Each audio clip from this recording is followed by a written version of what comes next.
alta concentração de CO2 atmosférico está prejudicando consideravelmente os animais calcificadores, que dependem de carbonato de cálcio para a produção de suas conchas, como os moluscos ou mesmo os crustáceos, que dependem deste carbonato de cálcio para a produção dos seus exoesqueletos. Professor Billy Paul, qual é a relação de CO2 atmosférico com a água do mar, a acidificação dos oceanos? Explique! Este é o assunto da nossa aula de hoje. Eu sou o professor Billy Paul, do canal de Ciências Biológicas e Autodesenvolvimento. E após a vinheta, poluição atmosférica, especialmente para você. Vamos lá?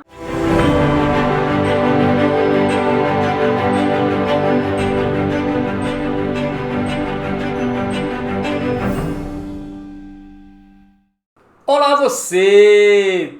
Tudo bem? Vamos conversar hoje sobre poluição atmosférica. E a pergunta importante é: o que é significativamente relevante sobre este assunto? Vamos lá? Olha só, a poluição atmosférica está relacionada com a contaminação do ar por gases ou partículas que estejam em suspensão.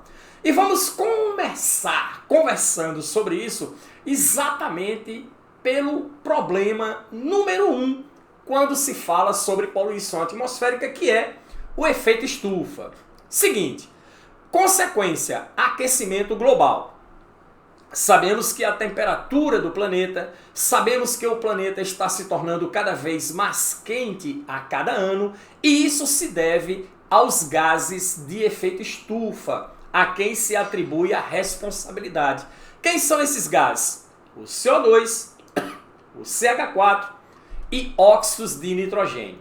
O CH4, vale salientar, é muito mais poderoso na retenção de calor do que o próprio dióxido de carbono, exatamente por causa da configuração de suas moléculas. O CO2 tem configuração linear, mas o CH4 tem configuração tetraédrica.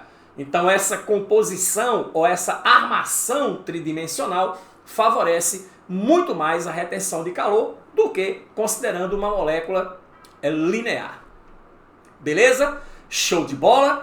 E aí, importante sobre o efeito estufa.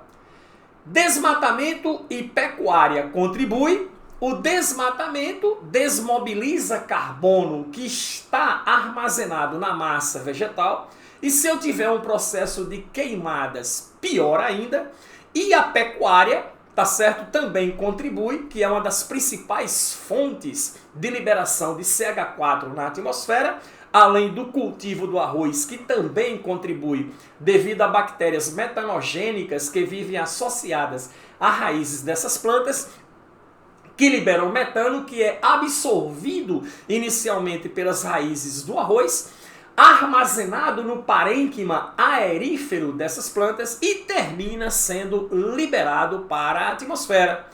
O derretimento das geleiras em torno de 13 metros por ano, o que altera o pH e a salinidade, prejudicando o fitoplâncton. Aumento do nível do mar, 1,30 m até 2100 é a previsão dos ambientalistas, além de alteração, porque leva à migração dos animais, que vão sair de ambientes que estão extremamente aquecidos em busca de ambientes mais frios, além do aumento do potencial biótico, ou seja, capacidade reprodutiva dos insetos, o que leva a uma maior incidência de doenças que são transmitidas pelos insetos. Beleza? Antes de continuarmos, vamos entender qual é a questão relacionada a esses gases à base de carbono com relação ao aquecimento global. Olha só, o carbono esses gases à base de carbono, CO2, CH4, tem uma propriedade interessante que é muito parecido com o vidro. Você estuda isso nas aulas de física. Como assim, professor? Ora, qual a relação de vidro com o calor? O vidro transparente permite a passagem da luz, mas o calor gerado não consegue se dissipar através desse vidro. Exemplo, o carro está estacionado na rua, meio-dia de um dia de verão extremamente quente. A luz consegue penetrar através dos vidros, é absorvido pelo carpete do carro, pelos bancos do carro, pelo painel do carro, e o calor gerado não consegue se dissipar através desses vidros. E aí, quando você entra no interior do veículo, ele está muito mais aquecido do que o meio ambiente fora do carro. O que aconteceu? Efeito estufa. Os gases à base de carbono fazem praticamente a mesma coisa. Então você tem a radiação solar que chega ao planeta Terra, passa pela atmosfera, atinge a superfície planetária, o calor irradiado pela Terra, parte dele escapa para o espaço, deveria dissipar muito mais, mas grande parte desses gases ficam, aliás, desse calor, fica retido devido aos gases de efeito estufa. Beleza? Então esse é o problema que leva ao aquecimento global. Uma das coisas que é muito difundido, é muito discutido em provas de Enem, em provas de vestibular, é a acidificação dos oceanos, que foi tema da abertura da nossa aula de hoje. A acidificação dos oceanos consiste na alteração do equilíbrio químico marinho devido à diminuição do pH por causa do aumento do CO2 atmosférico. Claro, aí você deve estar se perguntando assim, mas professor, CO2 atmosférico interferir na diminuição do pH da água, qual é essa relação? Vamos responder para você. Tal fenômeno está comprometendo a atividade de formação de conchas e esqueletos calcários de moluscos e crustáceos. Professor, por quê? Antes de tudo, vamos analisar esse gráfico aqui.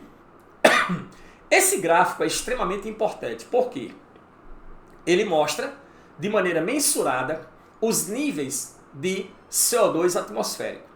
E aí, o fato curioso desse gráfico, tá? Esse é um gráfico de 2018, olha só, considerando 800 mil anos atrás a 100 mil anos atrás, percebemos claramente que os teores ou a quantidade de dióxido de carbono na atmosfera não ultrapassa 300 partes por milhão, 300 ppm.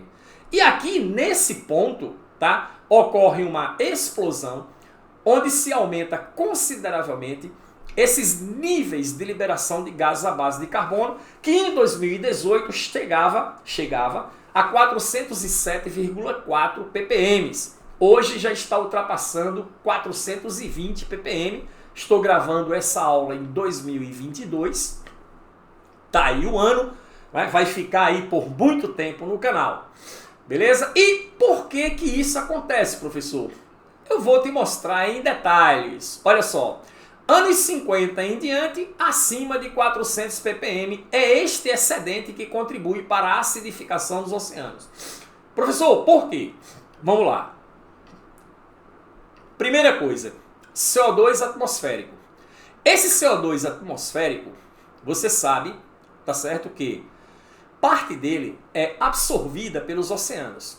Cerca de 25% do CO2 é absorvido pelos oceanos. E aí, você sabe perfeitamente, aprendeu isso tanto nas aulas de biologia como nas aulas de química, que o CO2 atmosférico ele pode reagir com água e quando isso acontece, leva à produção de H2CO3 do ácido carbônico.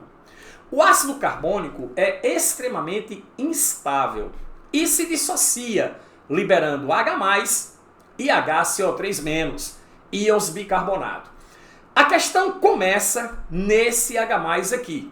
Agora, o HCO3-, que também é um composto relativamente instável, perde mais um hidrogênio, liberando mais H+ no ecossistema aquático, transformando-se em CO3-2, que nada mais é do que o carbonato.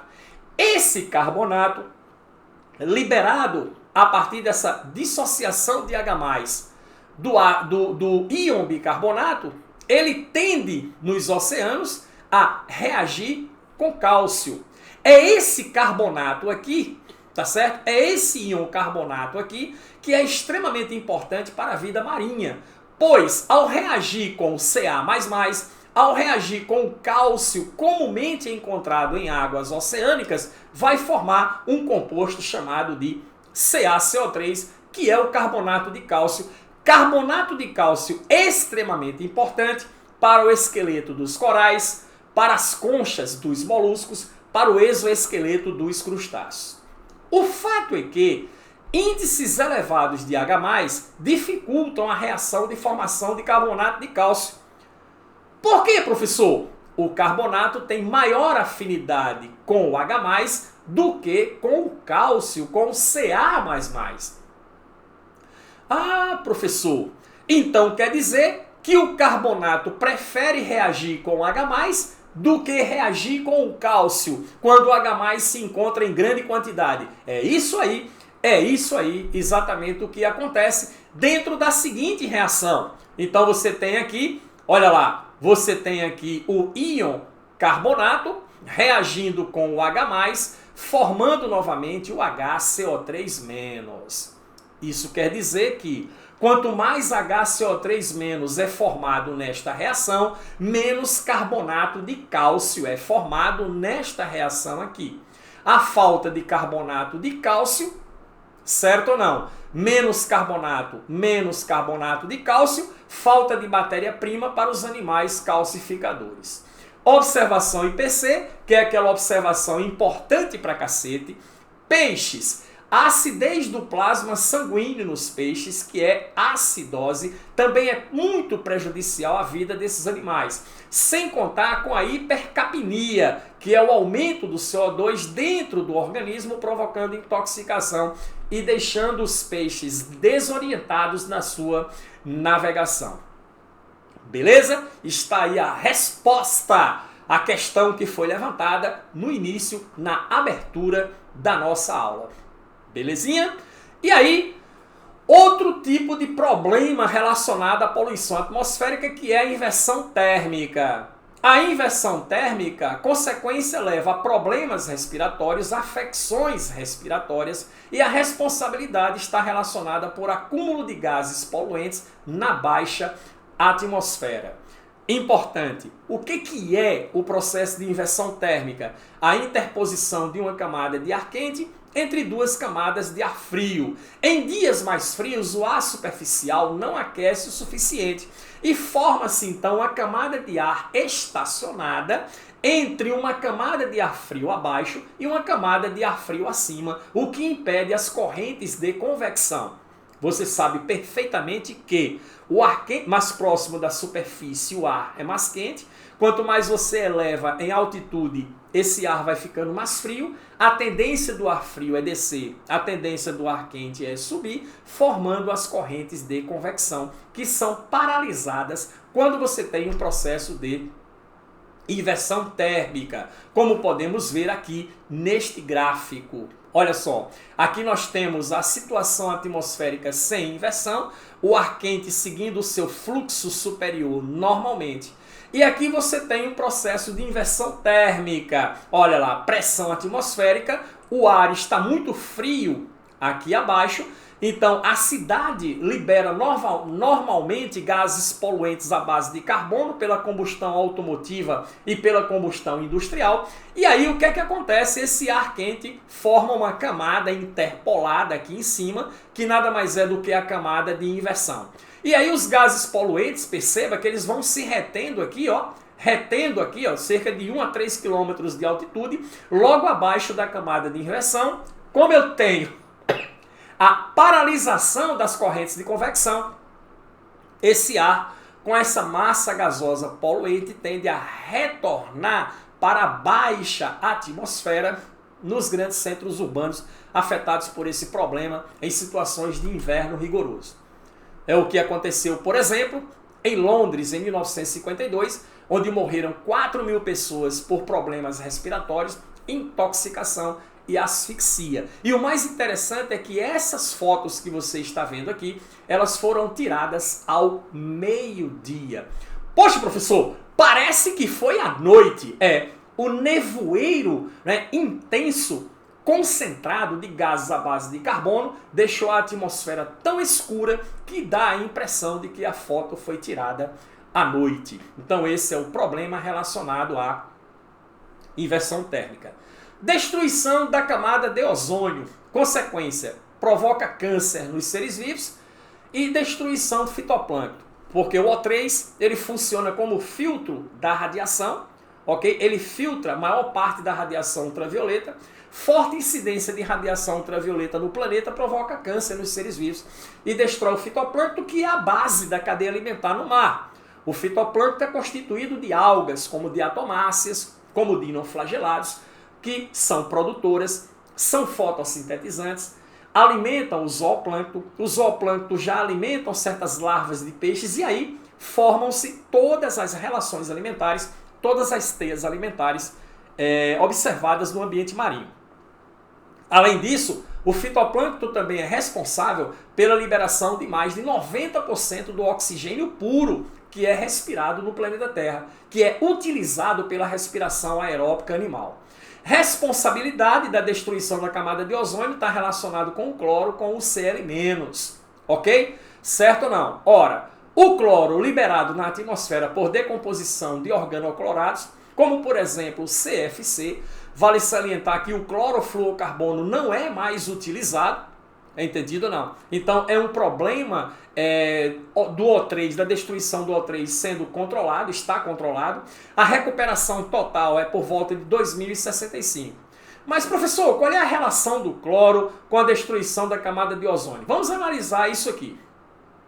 Nós falamos sobre isso também em detalhes quando discutimos sobre o ciclo do oxigênio. Você pode ver a aula do ciclo do oxigênio posteriormente, que você vai encontrar também referências sobre isso aqui. Mas observe esse gráfico aqui. Então eu tenho o Sol, radiação ultravioleta incidindo sobre os gases CFCs que foram utilizados até o ano 2000 como aeropropelente em motores de ar-condicionado, em recipientes aerosóis de desodorantes, tá certo? Em motores também de geladeiras. Hoje se usa o HFC, o hidrofluorcarbono. Mas esse CFC na alta atmosfera, onde aumenta muito a incidência de radiação ultravioleta, ele quebra e libera cloro. O cloro, ele interfere na estabilidade da molécula de ozônio, o O3. Você sabe que o ozônio nada mais é do que uma molécula de O2 que está ligada a um átomo de oxigênio por uma ligação covalente dativa. Não é isso mesmo? Certinho ou não? Esse oxigênio que se solta aqui, ele termina ligando-se ao cloro, formando o que nós chamamos de ClO, que é o óxido de cloro. E libera uma molécula de oxigênio, já que eu tenho uma molécula de oxigênio ligado a um átomo de oxigênio dativamente. E aí, o que acontece? Esse óxido de cloro, está aqui, ele é capaz de reagir com oxigênio livre, tá certo? Que vem, por exemplo, desta reação de decomposição do O3, e aí forma novamente, olha só, tá aqui, ó, quebra o ClO, liberando o quê? O2 e liberando novamente o cloro, que reage de novo com o O3, e aí fechou esse ciclo aqui. Cada átomo de cloro é capaz de decompor 100 mil moléculas de O3 no seu tempo de vida útil. Aqui a gente tem uma foto mostrando para você o buraco na camada de ozônio, que é toda essa mancha roxa que você está observando aqui. Belezinha? Então esse é o tamanho aí em relação à Terra. Vale salientar que está muito localizado nas regiões polares do planeta devido à diferença de gravidade entre as regiões polares do planeta e a região equatorial. Beleza? Certinho ou não? Mas ela já está gradativamente, lentamente se recuperando e acredita-se que em 2065 ela estará completamente reconstituída, tá? Já que nós temos a via de produção do ozônio dentro do ciclo do oxigênio. Assiste a aula sobre ciclo do oxigênio que você entende isso em detalhes. O outro problema ambiental de poluição atmosférica também é a chuva ácida. A chuva ácida, tá, leva à acidificação do solo e leva à acidificação da água. E a responsabilidade está relacionada com gases à base de enxofre, principalmente o SO2 e o SO3, e também os óxidos de nitrogênio. Esses gases à base de enxofre, tá, têm origem industrial e também em atividades vulcânicas. Quando o vulcão entra em erupção, que explode, ele libera, tá, uma nuvem acinzentada muito cheia de SO2 e SO3, chamada de nuvem piroclástica. E o SO2, em contato com a água da umidade relativa do ar, reagindo, forma o H2SO3, que é o ácido sulfuroso. Assim como o SO3, reagindo com água, forma o H2SO4 ou ácido sulfúrico, que são ácidos fortes. É entendido ou não? E aí, entrando em contato com o ambiente terrestre, lagos ou zonas de agricultura ou coisa parecida, prejudica demais esses ecossistemas. Por quê? A acidificação do solo provoca a diminuição da solubilidade dos sais minerais, assim como a acidificação da água, esterilização dos ecossistemas aquáticos. Além de queimar a pele das pessoas, provoca corrosão nos veículos e danifica estruturas até de concretos de prédios. Mas, preste bem atenção, Billy Paul, a acidificação do solo diminui a solubilidade dos sais minerais. Isso implica em quê? Olha só, as plantas, os vegetais, se nutrem através de osmose e difusão. E grande parte dos sais minerais que funcionam para nutrientes de plantas são absorvidos juntamente com a água. Ora, se eles se encontram menos solúveis em água, as plantas não vão conseguir absorver de maneira competente esses sais minerais, o que vai ocorrer um processo de desnutrição pela carência de nutrientes inorgânicos. As plantas definham e morrem. Beleza? No ecossistema aquático, esterilização do ecossistema aquático, professor, por quê? Muito simples. Os gametas dos seres vivos, de um modo geral, eles são extremamente sensíveis a meio ácido. A água acidificada mata os gametas. A maioria dos organismos aquáticos são ovuvíparos. Eles eliminam os gametas no ecossistema aquático, beleza ou não? Para que haja o processo de fecundação desses gametas, com esses óvulos. Os gametas morrem, essas fecundações não ocorrem, o processo reprodutivo desses animais é comprometido, então eu tenho a esterilização do ecossistema aquático, beleza? Porque ele perde essa condição. Show de bola? Beleza, galera? E isso aí é o mais importante que temos que discutir a respeito de poluição atmosférica. Nos encontramos na próxima aula, então, para falar sobre poluição aquática. Te encontro lá. Tchau.